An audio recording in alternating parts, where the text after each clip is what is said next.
बढ़ते हैं आपको बताते हैं आगे बढ़ते हुए कि अमिताभ कांत समिति की सिफारिश लागू होने के बाद भी ग्रेटर नोएडा में स्कीम का फायदा नहीं उठाने वाले बिल्डरों पर कार्रवाई की अब तैयारी हो रही है। 20,000 रजिस्ट्री रोकने वाले बिल्डरों की संपत्ति जब्त की जानी है। 20 बिल्डरों की संपत्ति का ब्यौरा इकट्ठा करने में अथॉरिटी जुट गई है। स्कीम के तहत बकाया का 25% जमा करके रजिस्ट्री का रास्ता खुल सकता है। राज्य सरकार ने फ्लैट खरीदारों को राहत देने के लिए अमिताभ कांत समिति की सिफारिश लागू की थी। ग्रेटर नोएडा की 96 बिल्डर परियोजना में से 76 बिल्डर्सों ने स्कीम का लाभ भी लिया था, जबकि 20 बिल्डर्स ने चुप्पी साध रखी है। अमिताभ कांत सिफारिश को लागू नहीं करने वाले बिल्डरों के खिलाफ अब कार्रवाई होगी। ग्रेटर नोएडा प्राधिकरण ने ऐसे बिल्डरों की संपत्ति को चिन्हित किया है जिनके खिलाफ कार्रवाई की जाएगी। आपको बता दें, उत्तर प्रदेश सरकार ने अमिताभ कांत सिफारिश लागू की गई थी, जिसके चलते बायर्स को राहत मिले और रजिस्ट्री का रास्ता खोला जा सके।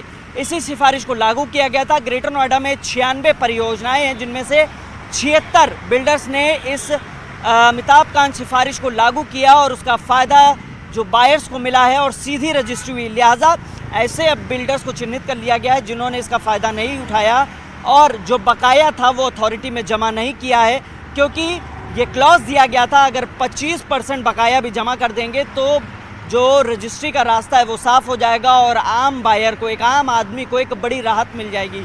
लेकिन फ़िलहाल अभी तक ऐसे बिल्डर ने करीब 20 है जिनकी संख्या, जिन्होंने इस अमिताभ कांत सिफारिश का फ़ायदा नहीं उठाया है जो उत्तर प्रदेश सरकार ने लागू की थी।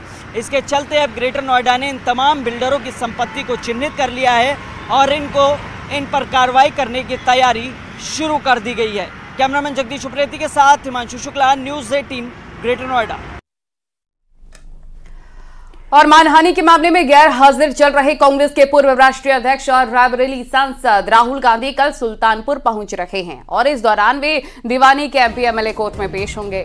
दरअसल कर्नाटक विधानसभा चुनाव के दौरान राहुल गांधी ने तत्कालीन बीजेपी के राष्ट्रीय अध्यक्ष और वर्तमान गृह मंत्री अमित शाह पर एक आपत्तिजनक बयान दिया था और इसी बयान से आहत होकर सुल्तानपुर के बीजेपी नेता ने दीवानी में केस दर्ज करवाया था, जिसे कोर्ट ने धारा 500 आईपीसी के तहत स्वीकार कर लिया था।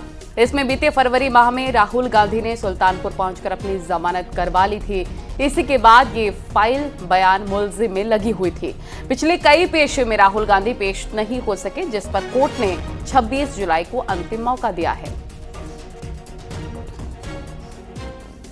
पिछले 20 फरवरी 2024 को राहुल गांधी जी जमानत कराए थे माननीय न्यायालय में उपस्थित होकर।